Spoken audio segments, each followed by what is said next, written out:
गए हैं मेरे सहयोगी आनंद। बात होगी ईरान अमेरिका की, क्योंकि ट्रंप ने सीज फायर को बढ़ाने का ऐलान कर दिया है। दूसरी तरफ ईरान की तरफ से हमले भी जारी हैं और स्ट्रेट ऑफ हॉर्मुज पर भी तनाव बढ़ता जा रहा है। ताज़ा अपडेट क्या है, सबसे पहले वो जान लेते हैं आनंद। बिल्कुल, देखिए स्टेट ऑफ हॉर्मुज में फिर से तनाव बढ़ चुका है, क्योंकि सीज फायर का जैसे ही ट्रंप का बयान आता है कि सीज फायर का ऐलान करके यानी कि उसकी टाइम बढ़ाते हैं, उसके बाद स्टेट ऑफ हॉर्मुज में जो एक्शन ईरान का पहले था उससे अब कई गुना बढ़ चुका है। इसलिए क्योंकि वहाँ से जो भी जहाज़ें गुजर रही हैं उस पर एक तरीके से आईआरजीसी का हमला हो रहा है, फायरिंग हो रहा है। और ये कारण सिर्फ और सिर्फ इसलिए है क्योंकि स्टेट ऑफ हॉर्मुज बंद है।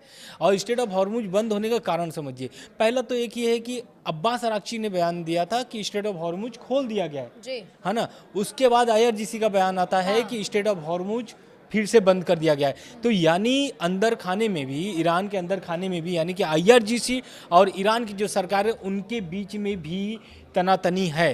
तो इसको लेकर के तो एक है ही मामला, लेकिन आईआरजीसी इसमें पूरे ईरान का नेतृत्व कर रहा है।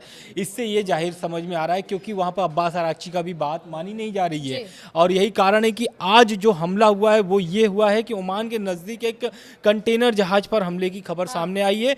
और ये खबर ब्रिटेन की समुद्री एजेंसी ने उसके मुताबिक अगर हम बात करें तो आईआरजीसी ने गनबोट पर पहुंची, आईआरजीसी ने एक घंटों वहाँ पर एक फायरिंग हुई है।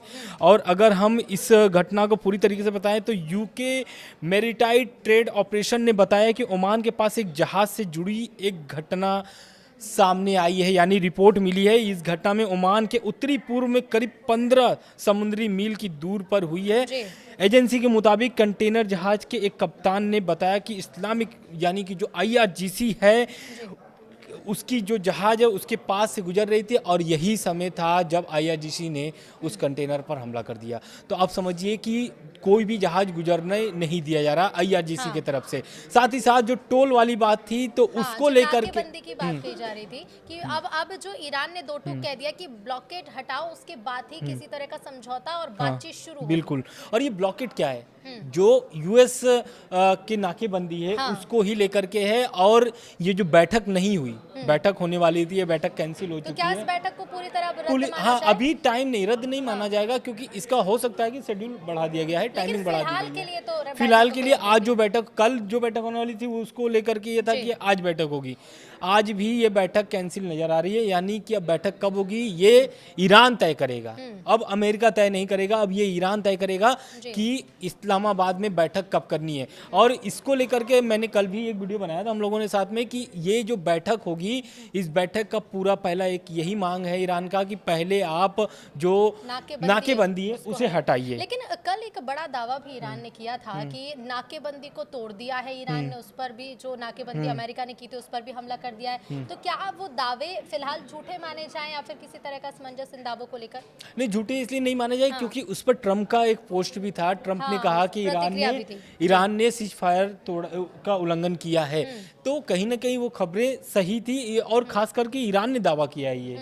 और उस पर ट्रंप का पोस्ट आता है। ट्रंप जो है कि उस पर कोई भी ऐसा मतलब विस्तार से जानकारी नहीं देते। हाँ, लेकिन उससे ये अंदाजा लगाया जा सकता है कि वो जो पोस्ट था उसी के ही संबंध में था। बिल्कुल बिल्कुल। ईरान ने ये भी कहा है कि अगर राजनीतिक समाधान की कोशिश होगी तो इसके लिए ईरान तैयार है, लेकिन अगर जंग थोपी जाएगी तो जवाब बखूबी दिया जाएगा। ईरान साफ तौर पर कह रहा है। बिल्कुल, आप सही करिए, क्योंकि देखिए ईरान पहले से भी यही तैयारी इसकी यही थी कि जब भी अगर अमेरिका कोई भी अगर हमला करता है तो उसका मुंह तोड़ जवाब दिया जाएगा। आप देखे होंगे कि बीते दिनों जो युद्ध चली थी, जो बमबारी हुई थी, उसमें ईरान ही लगातार जो है कि खाड़ी देशों को भी लपेटे में लिया हुआ था। जितने भी खाड़ी देश से ऊपर भी हमले किए थे।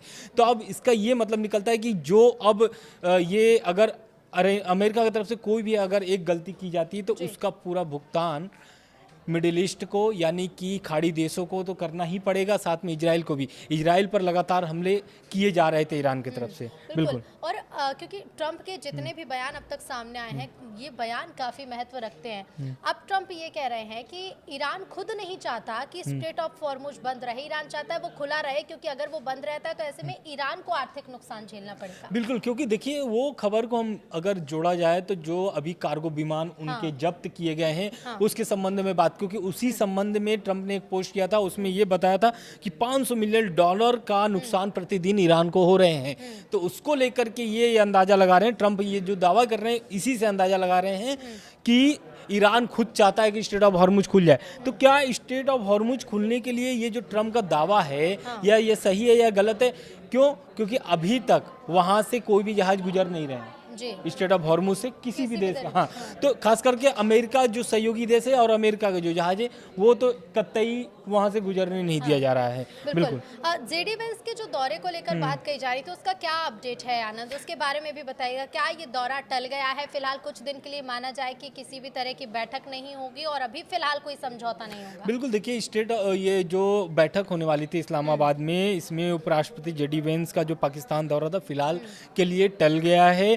क्योंकि ईरान ने अमेरिकी जो प्रस्ताव था उस पर कोई भी जवाब नहीं दिया था। यानी कि ईरान जो प्रतिनिधिमंडल थी इस्लामाबाद पहुंचने वाले थे लेकिन वो नहीं पहुंचते हैं। और इस पर पहुंचने को लेकर किसी भी तरह से साफ बात भी नहीं कही जा रही थी ईरान की तरफ से कुछ। दरअसल एक अगर हम सोर्स की बात करें, जो विशेषज्ञों का क्या कहना है इस मामले को लेकर के, क्यों नहीं पहुंचे प्रतिनिधिमंडल जो ईरान के थे वो क्यों नहीं पहुंचे, तो इसका ये मतलब निकाला जा रहा है कि मुस्तफा खामनेई जो हैं वो अब पूरी तरीके से अपने कंट्रोल में ले लिए हैं सारा कुछ। यानी कि मुस्तफा खामनेई तय करेंगे कि वो बैठक करेंगे या नहीं करेंगे, और अगर नहीं करेंगे तो युद्ध का जो तैयारी है वो कैसी तैयारी है उसका भी पूरा निर्णय अब वही ले रहे हैं। यानी मुस्तफा खामनेई के ही अब एक तरीके से कंट्रोल में सब कुछ है। और यही कारण था कि जो ईरान के जो प्रतिनिधिमंडल थे जो इस्लामाबाद पहुंचने वाले थे, ऐसा लग रहा था कि जो है कि ईरान जो है ये बैठक करने के लिए जो दूसरे दौर की बैठक है वो आएगा। लेकिन मुस्तफा खामनेई के जब से एक्टिव हुए हैं और जब उनके सब कंट्रोल में चला गया है, तो अब यही खबर निकल रही है कि मुस्तफा खामनेई तय करेंगे कि बैठक होगी कि नहीं होगी। खास करके स्ट्रेट ऑफ हॉर्मुज में जिस तरीके से तनाव बढ़े हैं उसको लेकर के काफ़ी चिंतित है। और मुस्तफा खामनेई का कहना है कि हम ईरान की जनता की हित को देखते हुए हर एक फैसला लेंगे। बिल्कुल, क्योंकि स्थिति बिगड़ती जा रही है आनंद। लेकिन एक बैठक और है जो काफी महत्वपूर्ण है, जो लंदन में होने जा रही है। 30 देशों की जिस बैठक के बारे में हम चर्चा करने वाले हैं कि ब्रिटेन और फ्रांस भी अब इसके लिए कड़े कदम उठाने वाले हैं, अपील कर सकते हैं कि अब ये स्थिति को संभाला जाए और स्ट्रेट ऑफ हॉर्मुज में जो तनाव बना हो उसे खत्म किया जाए। क्योंकि देखिए स्ट्रेट ऑफ हॉर्मुज बंद हुए काफ़ी दिन हो गए हैं और इससे सभी देशों को नुकसान सहना पड़ रहा है। खास करके देखिए एलपीजी, पेट्रोल, सारी चीज़ों पर एक तरीके से बढ़ते जा रहे हैं। क्रूड ऑयल का भी आप अगर प्राइस देखेंगे तो वो अभी हाइक पर है। तो उसको लेकर के ये जो 30 देश हैं ये जो बैठक कर रहे हैं खास करके स्ट्रेट ऑफ हॉर्मुज को लेकर के। और स्ट्रेट ऑफ हॉर्मुज को लेकर के ईरान क्या सोचता है, तो ईरान का पहले यही है कि हम बैठक तो जरूर करेंगे, डील भी करेंगे अमेरिका से, लेकिन स्ट्रेट ऑफ हॉर्मुज पे अंतर्राष्ट्रीय कानून बनेगा जिसके तहत हम सभी देशों से यानी कि सभी जहाज़ों से टोल वसूल सकें। और यही कारण है कि अब जो देश हैं वो बैठक कर रहे हैं लंदन में, और इस बैठक में वर्चुअली लगभग 51 देश जो है इसमें शामिल होने की संभावनाएं जा रही है। यानी कि बैठक कर सकते हैं। और ख़ास करके स्ट्रेट ऑफ हॉर्मुज जो बंद हुआ है उससे खोलने के लिए क्या रणनीति बनती है अब इस बैठक में तय किया जाएगा। एक आखिरी सवाल ये भी रहेगा कि यूएन में भारी हंगामा ईरान की तरफ से किया गया और कहा गया है कि जो अमेरिकी कार्रवाई है वो कार्रवाई नहीं है बल्कि वो समुद्री डकैती है। हाँ, वही जो कार्गो विमान उनके जो कब्जे में लिया गया है और अभी भी, और कार्गो विमान के साथ साथ उसमें ईरानी जनता भी थे। यानी ईरान के लोग भी उनके कब्जे में यानी उनके पकड़ में हैं। उनके एक तरीके से ईरान की जनता के साथ क्या हुआ है अभी तक कोई अपडेट नहीं है। और यही कारण है कि यूएन में एक तरीके से ईरान ने हंगामा मचाया है, खास करके आरोप लगाया है जो कि ये डकैत वाली जो आप बात कही है उस पर, और जो $500 मिलियन का जो